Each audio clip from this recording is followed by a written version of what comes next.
എല്ലാവർക്കും സുഖമാണെന്ന് വിശ്വസിക്കുന്നു. ഡെയിലി അപ്ഡേറ്റിലേക്ക് എല്ലാ ആളുകൾക്കും സ്വാഗതം. നാളെ ഫെബ്രുവരി 4 തീയതിയും തുടർന്നുള്ള ദിവസങ്ങളിലും നിങ്ങൾ ശ്രദ്ധിക്കേണ്ട വളരെ പ്രധാനപ്പെട്ട കാര്യങ്ങളാണ് ഈ ഒരു വീഡിയോയിൽ വ്യക്തമാക്കുന്നത്. വീഡിയോയുടെ വിശദാംശങ്ങളിലേക്ക് കടക്കുന്നതിന് മുമ്പ് കൂടുതൽ ആളുകളിലേക്ക് ഇൻഫർമേഷൻ എത്താൻ ഷെയർ ചെയ്യുക, ലൈക്ക് ചെയ്യുക. ഫേസ്ബുക്കിലൂടെ കാണുന്ന ആളുകൾ ഫോളോ ചെയ്യുക. വീഡിയോയുടെ വിശദമായ വിവരങ്ങളിലേക്ക് വരാം. കെട്ടിട നിർമ്മാണ ഫീസ് ഗണ്യമായി കൂട്ടിയത് സർക്കാർ 50% കുറച്ചിട്ടും അധിക തുക തിരിച്ചു നൽകാത്ത തദ്ദേശ സ്ഥാപനങ്ങൾക്കെതിരെ കർശന നടപടി സ്വീകരിക്കും എന്ന് മന്ത്രി രാജേഷ് നിയമസഭയെ അറിയിച്ചു. അധികമായി ഈടാക്കിയ പെർമിറ്റ് ഫീസ് കൈവശം വെക്കാൻ തദ്ദേശ സ്ഥാപനങ്ങൾക്ക് അധികാരമില്ല. ഫീസ് തിരികെ കിട്ടാൻ അപേക്ഷിക്കാനുള്ള സമയപരിധി ഫെബ്രുവരി 15 വരെ നീട്ടിയിട്ടുണ്ട്. ഈ മാസം 28-നകം തുക തിരിച്ചു നൽകണമെന്ന് സെക്രട്ടറിമാരോട് നിർദ്ദേശിച്ചിട്ടുണ്ട്. ഇതിനകം തുക തിരികെ നൽകാത്ത തദ്ദേശ സ്ഥാപനങ്ങളുടെ സെക്രട്ടറിമാരുടെ വിവരം സർക്കാരിന് കൈമാറാൻ പ്രിൻസിപ്പൽ ഡയറക്ടറോട് നിർദ്ദേശിച്ചിട്ടുണ്ട് എന്നും കെ ബാബുവിന്റെ ശ്രദ്ധ ക്ഷണിക്കലിന് മറുപടിയായി മന്ത്രി രാജേഷ് പറഞ്ഞു. വീണ്ടും ഒരു ദേശീയ പണിമുടക്ക്. വിവിധ ആവശ്യങ്ങൾ ഉന്നയിച്ച് ഫെബ്രുവരി 12-ന് നടക്കുന്ന അഖിലേന്ത്യാ പണിമുടക്ക് കേരളത്തിൽ സമ്പൂർണ്ണമാകാനാണ് സാധ്യത. സംസ്ഥാനത്തെ എല്ലാ തൊഴിൽ മേഖലകളിലും സമരം പൂർണ്ണമാകും. തൊഴിലുടമകൾക്കെല്ലാം പണിമുടക്ക് നോട്ടീസ് നൽകി.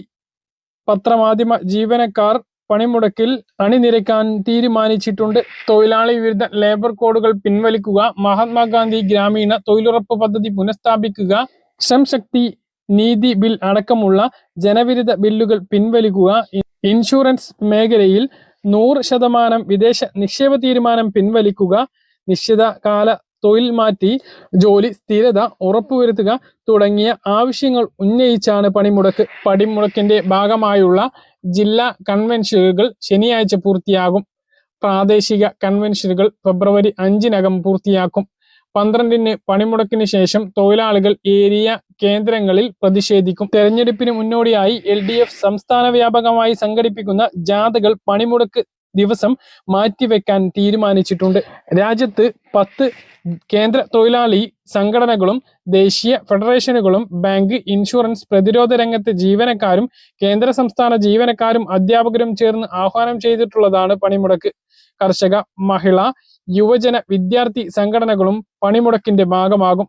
കേരളത്തിൽ കശുവണ്ടി, കയർ, കൈത്തറി, മത്സ്യത്തൊഴിലാളികളും വാണിജ്യ വ്യാപാര സ്ഥാപനങ്ങളും കടകമ്പോളങ്ങളും പണിമുടക്കും എന്നാണ് വിവരം. തുറമുഖങ്ങൾ, പൊതുമേഖലാ സ്ഥാപനങ്ങൾ, സ്വകാര്യ വ്യവസായങ്ങൾ, കയറ്റിറക്ക് തൊഴിലാളികൾ, നിർമ്മാണ തൊഴിലാളികൾ, സ്കീം വർക്കർമാർ, ലോട്ടറി തൊഴിൽ ഉറപ്പ്, ടെലികോം, വൈദ്യുതി, മോട്ടോർ വാഹനം, ഓൺലൈൻ വ്യാപാരം, IT മേഖല തുടങ്ങി എല്ലാ മേഖലകളിലെ തൊഴിലാളികളും 24 മണിക്കൂറിൽ പങ്കെടുക്കും എന്നുള്ളതാണ് വിവരം. അപ്പോൾ 12-ാം തീയതി, അതായത് 11-ാം തീയതി രാത്രി അർദ്ധരാത്രി മുതൽ 12-ാം തീയതി അർദ്ധരാത്രി വരെയാണ് പണിമുടക്ക്. 24 മണിക്കൂർ പണിമുടക്കാണ്. അത് പൂർണ്ണമായിരിക്കും കേരളത്തിൽ എന്നുള്ളതാണ് ഏറ്റവും പ്രധാനപ്പെട്ട വിവരം.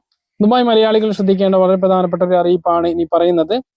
വിഷാംശം ഉണ്ടെന്ന് എന്ന ആശങ്കയെ തുടർന്ന് UAE മറ്റൊരു പാൽപ്പൊടി ഉൽപ്പന്നം കൂടി പിൻവലിച്ചു. കുട്ടികൾക്കായി അപ്നാമിൽ അഡ്വാൻസ് 1 POF എന്ന പാൽപ്പൊടിയുടെ ചില ബാച്ചുകളാണ് വിപണിയിൽ നിന്നും പിൻവലിച്ചത് എന്ന് UAE മന്ത്രാലയം അറിയിച്ചിട്ടുണ്ട്. 2026 നവംബർ 8 വരെ കാലാവധി തീരുന്ന ബാച്ചുകളിലാണ് സെറുലൈഡ് എന്ന വിഷം വസ്തുവിന്റെ സാന്നിധ്യം കണ്ടെത്തിയത്. പിൻവലിച്ച ഉൽപ്പന്നങ്ങൾ വിതരണക്കാരുടെ വെയർ ഹൗസിലേക്ക് മാറ്റിയതായും ഓൺലൈൻ സ്റ്റോറുകൾ ഉൾപ്പെടെ എല്ലാ വിൽപ്പന കേന്ദ്രങ്ങളിൽ നിന്നും ശേഷിക്കുന്ന ഉൽപ്പന്നങ്ങൾ നീക്കം ചെയ്യാനുള്ള നടപടി തുടരുന്നതായും അധികൃതർ അറിയിച്ചിട്ടുണ്ട്. ഇത് ശ്രദ്ധിക്കേണ്ട വളരെ പ്രധാനപ്പെട്ട കാര്യം. പലരും ഇത് നാട്ടിലേക്കൊക്കെ കൊടുത്തിട്ടുണ്ടാകും. അങ്ങനെയുള്ള ആളുകൾ ശ്രദ്ധിക്കുക. വിഷാംശം ഉണ്ട്, കുട്ടികൾക്ക് കൊടുക്കുന്നതാണ്. അപ്പോൾ അതുണ്ട് എങ്കിൽ ഒഴിവാക്കാൻ വേണ്ടി ശ്രദ്ധിക്കുക. മുമ്പ് വിഷാംശം സൃഷ്ടിക്കുന്ന ബാക്ടീരിയ ആശങ്കയെ തുടർന്ന് നെസിലെ പല ഉൽപ്പന്നങ്ങളും പിൻവലിച്ചിരുന്നു. മറ്റൊരു പ്രധാനപ്പെട്ട അറിയിപ്പ്, വിദ്യാർത്ഥികൾക്കായുള്ള നിർബന്ധിത ആധാർ ബയോമെട്രിക് അപ്ഡേഷൻ നടപടികൾ വേഗത്തിലാക്കാൻ അധികൃതർക്ക് നിർദ്ദേശം നൽകിയിട്ടുണ്ട്. ആധാർ പ്രവർത്തന രഹിതമാകുന്നത് ഒഴിവാക്കാനും ഉപരിപഠനത്തിനുള്ള എൻട്രൻസ് പരീക്ഷകൾക്ക് തടസ്സമില്ലാതെ അപേക്ഷിക്കാനും അപ്ഡേഷൻ അനിവാര്യമാണ്. പ്രായപരിധി 5 മുതൽ 7 വരെയും അതുപോലെ തന്നെ 15 മുതൽ 17 വരെയുമാണ്. ഈ സമയത്തിനുള്ളിൽ 2 പ്രാവശ്യം കുട്ടികളുടെ ആധാർ ബയോമെട്രിക് വിവരങ്ങൾ പുതുക്കേണ്ടതുണ്ട്. ഈ പ്രായപരിധിയിലുള്ളവർക്ക് അക്ഷയ കേന്ദ്രങ്ങൾ വഴി നടത്തുന്ന നിർബന്ധിത അപ്ഡേഷൻ തീർച്ചും സൗജന്യമായിട്ട് ചെയ്യാവുന്നതാണ്. ഓരോ ജില്ലകളിലും 10,000-കണക്കിന് കുട്ടികളാണ് ഈ സമയം കഴിഞ്ഞിട്ടും ആധാർ അപ്ഡേഷൻ ചെയ്യാൻ ബാക്കിയുള്ളത്. ഇടുക്കി ജില്ലയിൽ മാത്രം 30,000-ഓളം കുട്ടികൾ ഇനിയും അപ്ഡേഷൻ പൂർത്തിയാക്കാനുണ്ട് എന്നാണ് കണക്കുകൾ സൂചിപ്പിക്കുന്നത്. ബയോമെട്രിക് വിവരങ്ങൾ പുതുക്കി കഴിഞ്ഞാൽ വിദ്യാർത്ഥികൾ വിവരം അതാത് സ്കൂൾ അധികൃതരെ അറിയിക്കണം. അധ്യാപകർ ഈ വിവരം പോർട്ടലിൽ റീവാലിഡേറ്റ് ചെയ്യുന്നതോടെ മാത്രമേ നടപടികൾ പൂർത്തിയാവുകയുള്ളൂ. അപ്ഡേഷൻ വൈകുന്നത് എൻട്രൻസ് പരീക്ഷയ്ക്കും മറ്റ് സ്കോളർഷിപ്പുകൾക്കും തടസ്സം ഉണ്ടാവാനുള്ള സാധ്യതയുള്ളതിനാൽ എത്രയും വേഗം അടുത്തുള്ള അക്ഷയ കേന്ദ്രങ്ങളിലെത്തി വിദ്യാർത്ഥികളുടെ ആധാർ പുതുക്കണം എന്നുള്ളതും ബയോമെട്രിക് അപ്ഡേഷൻ നടത്തണം എന്നുള്ളതും ഓർമ്മിപ്പിക്കുന്നു. പ്രധാനമന്ത്രി കിസാൻ സമ്മാൻ നിധിയുടെ 22ാം ഗഡുവിലെ 3ാം മാസത്തിലേക്ക് കടന്നിരിക്കുകയാണ് നമ്മൾ. മിക്കവാറും ഈ മാസം തന്നെ തുക വിതരണം ഉണ്ടാകും എന്നുള്ളതാണ് ലഭിക്കുന്ന വിവരങ്ങൾ. തുക വിതരണത്തിന് മുന്നോടിയായി വെബ്സൈറ്റിൽ കാര്യമായിട്ടുള്ള മാറ്റങ്ങളാണ് വരുത്തിയിട്ടുള്ളത്.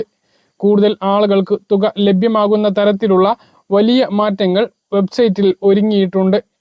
PM കിസാൻ വെബ്സൈറ്റിൽ eKYC താൽക്കാലികമായി നിർത്തിവച്ചിരുന്നു എങ്കിലും ഇതിപ്പോൾ സജീവമായിട്ടുണ്ട്. PM കിസാൻ വെബ്സൈറ്റിൽ 5 പുതിയ ഓപ്ഷനുകളാണ് വന്നിട്ടുള്ളത്. ഇത് പ്രധാനമായും ശ്രദ്ധിക്കുകയാണ് എങ്കിൽ പല കർഷകർക്കും തുക തടസ്സപ്പെട്ടിട്ടുള്ളത് വിവിധ കാരണങ്ങൾ കൊണ്ടാണ്. കൊണ്ടോ അല്ലെങ്കിൽ പൊരുത്തക്കേടുകൾ കൊണ്ടോ ആണ്. അത് വിട്ടുപോയിട്ടുള്ള വിവരങ്ങൾ അപ്ഡേറ്റ് ചെയ്യാൻ പുതിയ ഒരു ഓപ്ഷൻ വെബ്സൈറ്റിൽ വന്നിട്ടുണ്ട്. അതുപോലെ തന്നെ വളരെ പ്രധാനപ്പെട്ട മറ്റൊരു അപ്ഡേഷനാണ് മൊബൈൽ നമ്പർ അപ്ഡേറ്റ് ചെയ്യാൻ ആകും എന്നുള്ളത്. നമ്മൾ നൽകിയിട്ടുള്ള മൊബൈൽ നമ്പർ പഴയതാണ് എങ്കിൽ അല്ലെങ്കിൽ എന്തെങ്കിലും കാരണവശാൽ നമ്മുടെ മൊബൈൽ നമ്പർ മാറ്റേണ്ടി വന്നിട്ടുണ്ട് എങ്കിൽ ആ നമ്പർ ഇനി PM കിസാൻ വെബ്സൈറ്റിൽ നിന്നും പെട്ടെന്ന് മാറ്റാൻ കഴിയുന്നതാണ്. അതുപോലെ തന്നെ ഓൺലൈൻ റീഫണ്ട് അങ്ങനെ ഒരു ഓപ്ഷൻ കൂടി വന്നിട്ടുണ്ട്. പിന്നെ നിങ്ങളുടെ കോണ്ടാക്റ്റ് പോയിന്റ് പരിശോധിക്കാനുള്ള അവസരം വന്നിട്ടുണ്ട്. അതുപോലെ തന്നെ സ്വമേധയാ ഉള്ള കീഴടങ്ങലും പിൻവലിക്കലും, അതായത് നിലവിൽ PM കിസാൻ സമ്മാൻ നിധി വാങ്ങുന്ന കർഷകർക്ക് അത് സ്വമേധയാ തിരിച്ചേൽപ്പിക്കാനുള്ള അവസരം ഉണ്ട്. അത് നേരത്തെ ഉണ്ടായിരുന്നതാണ്. അത് കുറച്ചുകൂടി വിപുലപ്പെടുത്തിയിട്ട് വെബ്സൈറ്റിൽ കുറച്ച് കാര്യമായ രീതിയിൽ അത് എത്തിച്ചിട്ടുണ്ട് എന്നുള്ളതാണ്. അതായത് നമ്മൾ PM കിസാൻ സമ്മാൻ നിധി തുക വാങ്ങിക്കൊണ്ടിരിക്കുന്ന ഒരു സുപ്രഭാതത്തിൽ PM കിസാൻ സമ്മാൻ നിധി വാങ്ങാൻ അർഹതയില്ല അല്ലെങ്കിൽ ഈ തുക വേണ്ട എന്ന് തോന്നിക്കഴിഞ്ഞാൽ അത് സറണ്ടർ ചെയ്യാൻ, അത് ഒഴിവാക്കാനുള്ള ഒരു ഓപ്ഷനാണ് വന്നിട്ടുള്ളത്. അത് മുമ്പ് ഉണ്ടായിരുന്നു, ഇപ്പോൾ കുറച്ചുകൂടി ലളിതമാക്കിയിട്ടുണ്ട്. നമുക്ക് ഏറ്റവും പ്രധാനമായിട്ടുള്ളത് ആദായ നികുതി അടയ്ക്കൽ തുടങ്ങിക്കഴിഞ്ഞാൽ പിന്നെ PM കിസാൻ സമ്മാൻ നിധി തുക വാങ്ങാൻ കഴിയില്ല. വാങ്ങിയാൽ പിന്നീട് ഇതുവരെ വാങ്ങിയിട്ടുള്ള 1 മുതൽ ഇതുവരെ വാങ്ങിയിട്ടുള്ള എല്ലാ തുകയും തിരിച്ചടയ്ക്കേണ്ട അവസ്ഥയുണ്ടാകും. അതിനുള്ള നോട്ടീസ് കിട്ടും. അതിന് പകരം ഇങ്ങനെ സ്വമേധയാ കീഴടങ്ങുകയാണ് അല്ലെങ്കിൽ ഒഴിവാക്കുകയാണ് എങ്കിൽ നമുക്ക് ഇതുവരെ വാങ്ങിയിട്ടുള്ള തുക തിരിച്ചടയ്ക്കേണ്ടി വരില്ല. ഇനി അങ്ങോട്ട് ലഭിക്കുകയില്ല എന്നുള്ളത് മാത്രമേ ഉള്ളൂ.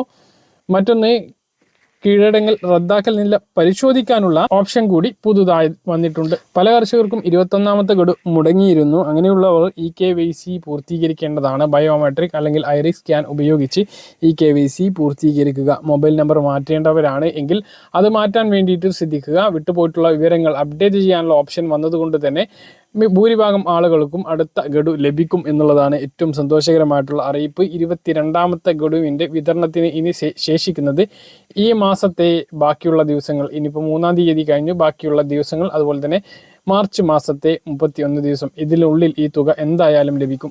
അപ്പോൾ ഈ 2000 കാത്തിരിക്കുന്ന ആളുകൾ ഈ കാര്യങ്ങളെല്ലാം ശ്രദ്ധിക്കുക. സ്റ്റാറ്റസ് ഒന്ന് പരിശോധിക്കുക. എന്തെങ്കിലും വന്നിട്ടുണ്ട് എങ്കിൽ അത് അപ്ഡേറ്റ് ചെയ്യാൻ വേണ്ടി ശ്രദ്ധിക്കുക. പറഞ്ഞ കാര്യങ്ങൾ കൃത്യമായിട്ട് മനസ്സിലാണെന്ന് കരുതുന്നു. ഇതുപോലുള്ള ഇൻഫർമേഷനുകൾക്ക് ഫോളോ ചെയ്യുക, സബ്സ്ക്രൈബ് ചെയ്യുക. മറ്റൊരു വീഡിയോയുമായി നമുക്ക് വീണ്ടും കാണാം. ഇതുവരെ